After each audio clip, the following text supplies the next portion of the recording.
Assalamualaikum warahmatullahi wabarakatuh. Selamat pagi, selamat siang, selamat sore, ataupun selamat malam untuk teman-teman yang menonton video ini.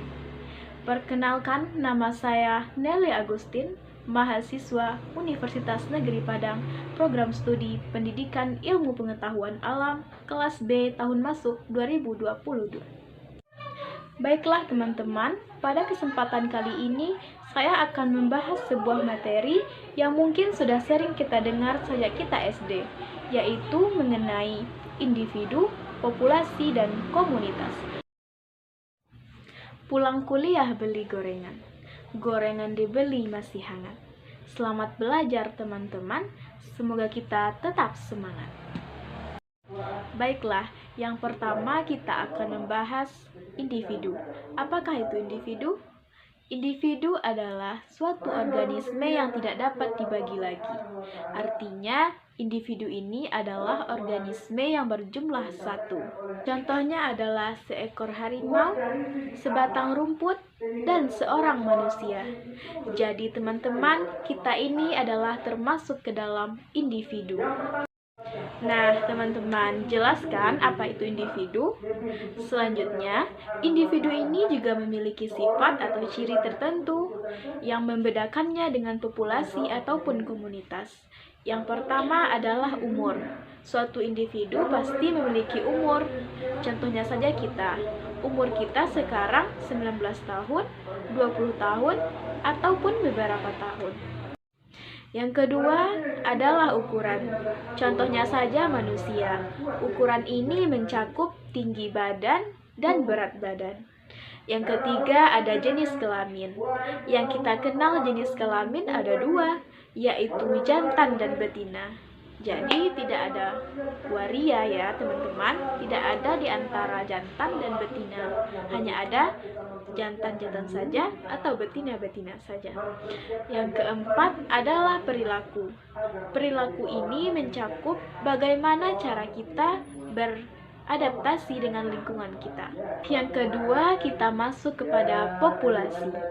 Apa itu populasi? Populasi adalah kumpulan dari beberapa individu. Jika individu tadi berjumlah satu, maka populasi ini adalah kumpulan dari individu tersebut yang berinteraksi antara satu dengan yang lainnya. Apa contohnya? Contohnya adalah 3 ekor harimau. Jika tadi contoh suatu individu adalah seekor harimau, maka 3 ekor harimau disebut dengan populasi. Contoh yang kedua adalah rumput yang berada di lapangan bola. Yang ketiga adalah contohnya kita bersama dengan teman-teman kita. Itu disebut populasi ya teman-teman. Nah, seperti halnya individu, populasi juga memiliki sifat dan karakter.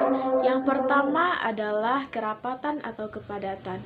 Kerapatan ini diartikan sebagai jumlah populasi yang menempati suatu luas daerah tertentu. Yang kedua adalah natalis. Natalis ini adalah jumlah kelahiran suatu populasi.